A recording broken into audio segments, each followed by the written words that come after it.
there has not been a pandemic. Dennis Rancourt's data shows that the all-cause mortality evidence data did not increase at all in the run-up to the declaration, fraudulently, by WHO of a pandemic. There is no public health emergency except that created by our governments. An inappropriate, fraudulent PCR test was used to give people the impression that they had a particular disease where they didn't. There were all the normal diseases. And then what happened was, in 3 different ways, people were treated badly through changed medical procedures that were imposed above the level of nation, briefly, mass ventilation of people inappropriately in hospitals that led to lots of deaths.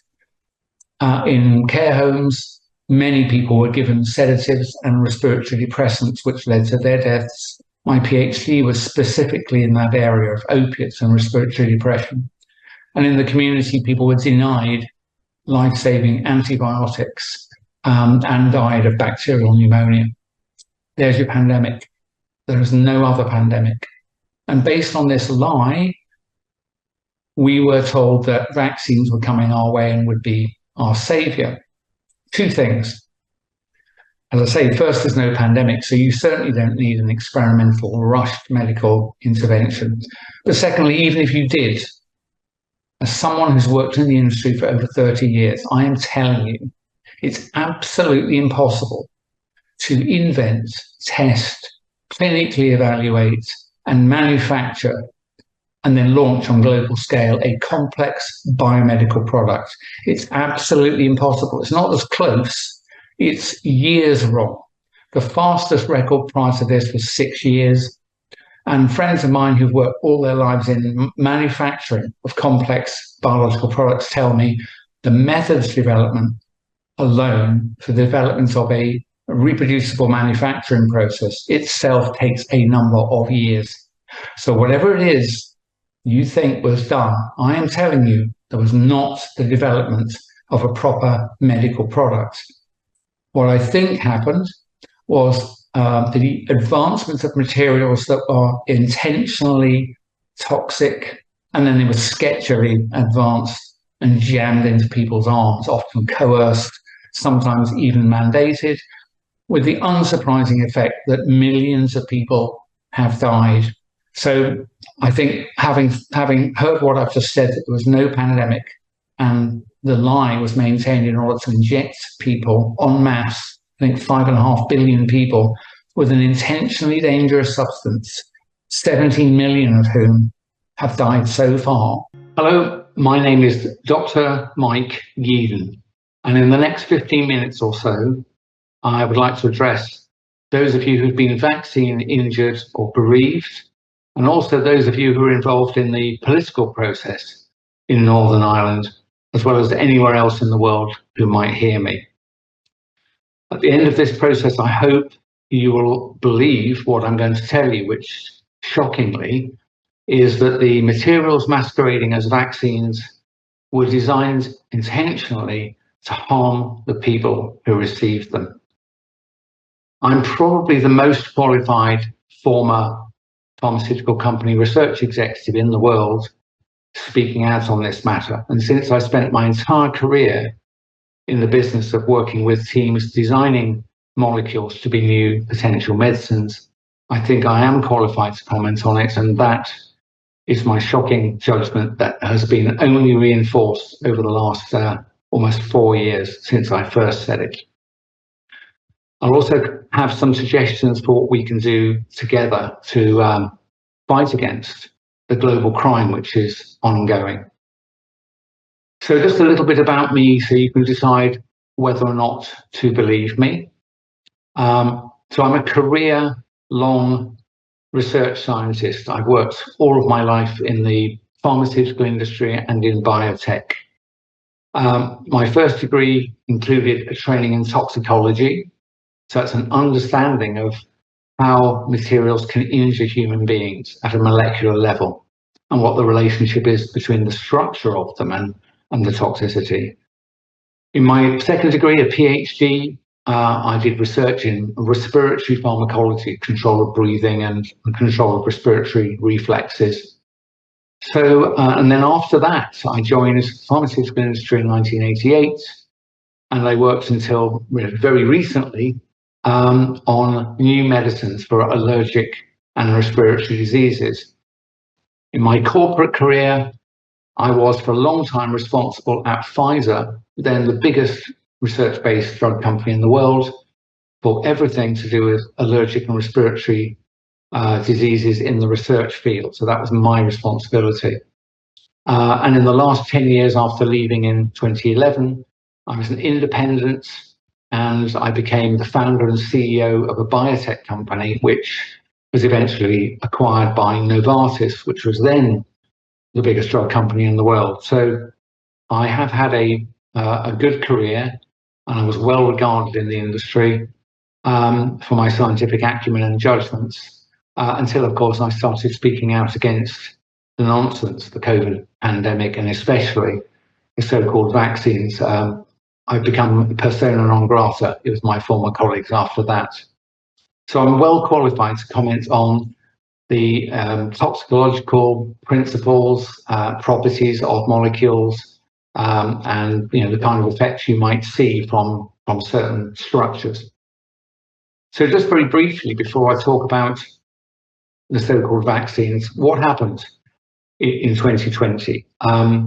It's taken me a long time to get there, and I've made not made everybody happy with the decision I've reached, but there was not a pandemic or a public health emergency.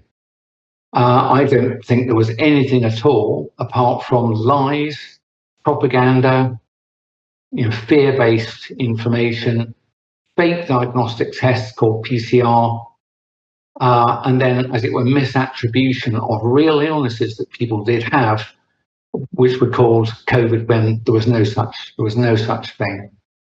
But what happened, shockingly, was that after the World Health Organization's chairman called a pandemic, which was not true. There's never been a pandemic. It won't be pandemics. They're immunologically impossible.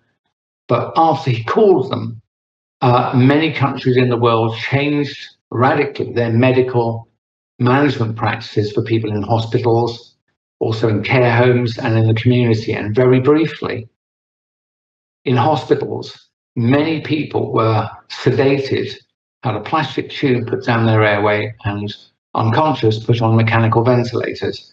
I can assure you that is not ever an appropriate treatment for someone with an influenza-like illness, whatever you might think COVID was.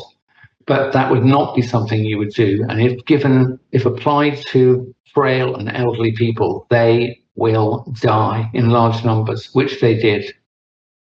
So that was the first crime. It's not a mistake. There are no mistakes here. Mistakes were not made.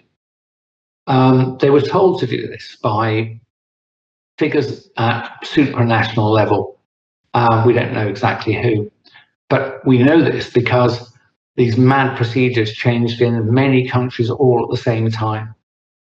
So that's hospitals, in care homes, assisted living, old age people's homes, and so on. Many people were given drugs like midazolam, which is an injectable form of a drug like Valium, a sedative. But they were also given injections of pain-relieving drugs like morphine, even if they weren't in pain.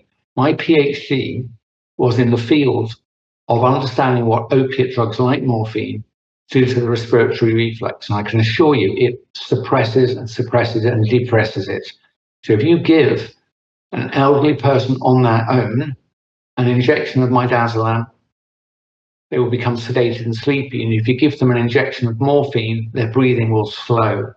I can tell you, it's absolutely forbidden to give a person those two drugs together, those two drug classes together, unless they are under intense, ongoing medical monitoring. And the reason is they're very likely to fall asleep and stop breathing. That, of course, is what happened. So that's hospitals and care homes. Your relatives were killed by the medical procedures that were imposed. Now, it's quite possible early on that not everybody involved knew what was happening, but I'm afraid after a few days, you'd have to be a blockhead not to realize that it was what you were doing to your charges, your patients, that was resulting in their deaths. So I've completely lost any trust in the medical profession because virtually no one has spoken up 4.5 years later. This happened to lots of people. If you listen to the recordings, heartbreaking recordings given to the Scottish COVID inquiry, I think that's probably the only place where there's been an official taking of evidence from people. And what I just described is exactly what happened to lots of people's relatives. And no doubt happens to some people in Northern Ireland as well. It certainly happened in England. There were worse things as well. People in the community were deprived of medical care that would have saved their lives. And there's plenty of evidence to say that not being given antibiotics when they had incipient bronchial pneumonia also killed thousands, possibly tens of thousands of people. And there, ladies and gentlemen, was your pandemic. All of those deaths were attributed to COVID, and you were told, this is this terrible pandemic, you need to lock down, wear masks, do what you're told. Nothing was happening at all apart from medical murder and propaganda from the television and the newspaper, politicians, and many public, well-known public figures who are doing what they were told. So, of course, one conclusion I'm going to come to later is stop listening to liars. The people who've lied to you shouldn't listen to them ever again. Stop listening to them today. But for me, I think the worst thing, because it comes out of my industry and because it's so deliberate, it required such a lot of forethought, are the so-called vaccines. Now, we were told there was this new infectious disease. So far, so good, ladies and gentlemen. But then they said, don't worry, we'll rustle up a vaccine. And they did so in about 10 months, something like that. I can tell you, after spending a career in this industry, you can no more make a baby in 1 month with 9 women than you can make a complicated biological product in 10 months. It cannot be done. It was not done. They did something else. They created materials which were essentially injected poisons. They were not vaccines. There was never anything to vaccinate against. And when you've listened to what I've just told you, you know that must be true, because you can't do something in 10 months that normally takes 6 to 12 years. Medicines are not put together randomly. They are built, and they're built by people who, discussing with colleagues, work out what kind of materials, what kind of structures, what kind of formulations, what kind of doses you would need to add in order to hit a particular molecular target, to have a chance of a particular therapeutic goal being reached without unacceptable side effects. That's called rational design. And that is my whole career, ladies and gentlemen, from my undergraduate days to today. So when I look at the design of the medicine, whatever kind it is, and look at the design on paper and its composition, the structures and so on, it is as if I'm looking over the shoulder of the designer, someone like me, someone with my qualifications, designed these things. So when I look at them, I'm looking over the shoulder of the designer, and I can discern something of what their objectives were. What were they trying to do? And I came quickly to the conclusion that they wanted to bring about toxicity that would injure, kill, and reduce fertility. There aren't any other alternatives. And remember, there was no public health emergency. So I'll just give you 3 examples. I'm not going to be too scientific, but 3 things so you can check them. The objective of these so-called gene-based vaccines was to inject you with a genetic sequence for something called spike protein. Now, it doesn't really matter what spike protein is, if it's real, where it came from. The point is, it's a genetic sequence for a protein that doesn't belong in your body. It's non-self, it's foreign. Your immune system is a wonderful work of God and nature. It distinguishes self, things that are meant to be inside you and are fine, from anything else, foreign, non-self. If you inject a person with a genetic sequence that instructs your body to become a factory for some protein that doesn't belong in you, your immune system will detect that and it will attack every cell that's done that instruction and kill it. Now, these materials, when injected in your arm, didn't stay in your arm. They traveled around your heart, your lungs, your kidneys, your brain, your ovaries. And in every place it landed, if it was taken up and expressed, your body registered that as foreign invasion and it attacked and killed every cell doing it. There is no other possible consequence from doing that. So that's step one, and no one can argue that's not what they did. That is the design of them. They also picked a particular protein. I'm not really sure where spike protein came from, if it's really real, but proteins like the one they claim was encoded in these gene-based materials are known to be toxic. There are loads of experiments, lots of published experiments showing that proteins like that one cause blood coagulation, damaged nerves, damaged heart tissue. So they injected you with something that would make your body make a protein that doesn't belong there, knowing axiomatically, automatically, unavoidably, your immune system will attack that. It would be like rejecting an organ transplant. Your body would say, that's foreign, it's got to go. Uses your immune system to kill it. And then they also inject you with something that's inherently toxic. So if it got out into your body or wherever it was made, it would harm you. And I've got a third one that cannot be argued with. At least the mRNA products from Pfizer and Moderna were encapsulated in something called lipid nanoparticles. It's really a blob of fat, complicated technical blob of fat, but that's what it is after all. And what that material did is allowed your injection to glide all around your body across all biological barriers and get everywhere in your body. So of course, it's not what you would want, is it?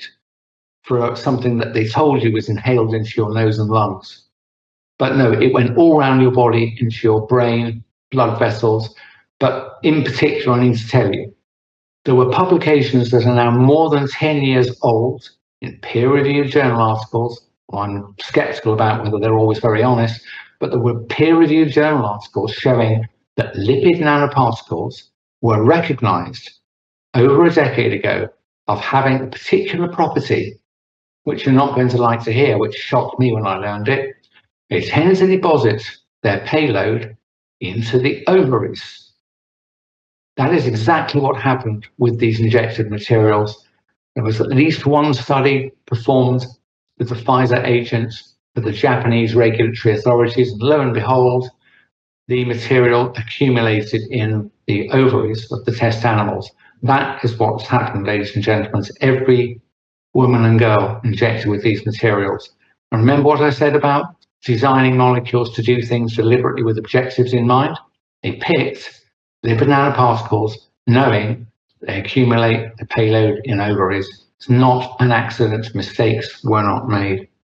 So I tell you, as a professional who spent his whole honest scientific career in an industry I did not realize was corrupt, trying to make experimental medicines for respiratory and allergy diseases, that my experience tells me that there are multiple independent, unnecessary, and obvious mechanisms of toxicity built into these so-called vaccines. And then by sheer luck, all four companies, Moderna, Johnson & Johnson, AstraZeneca, and Pfizer, all chose basically the same formula for their so-called vaccines. That would never happen if it was real. For a start, I would call my opposite numbers and say, we should do different things, because if something goes wrong, if we're wrong in an assumption, all of the so-called vaccines will fail for the same reason. We should do different things. It's called diversification.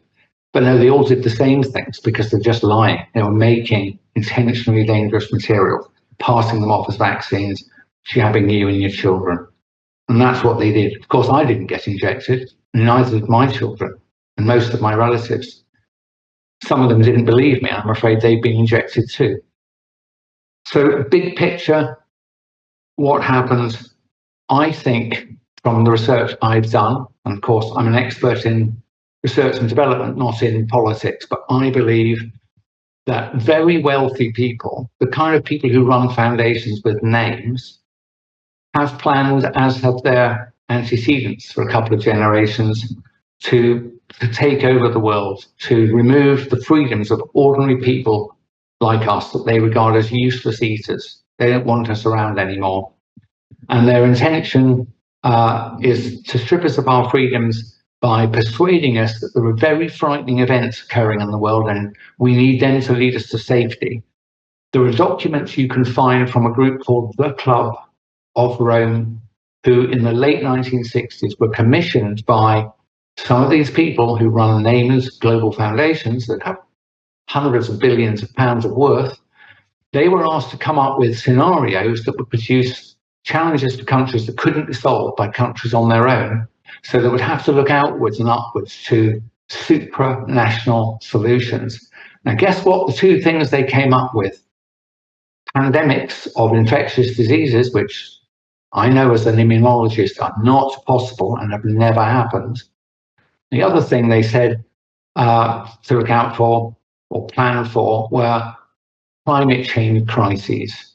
Now, I've done enough research now, ladies and gentlemen. I've spoken to people who have spent as long in climate atmospheric research as I have in pharmaceutical R&D, and they have explained to me, and I understand very well, that there's all of this nonsense about carbon dioxide, global boiling, net zero. It's all a complete scam from the same people who brought you the COVID scam and the dangerous injections. It's the same people.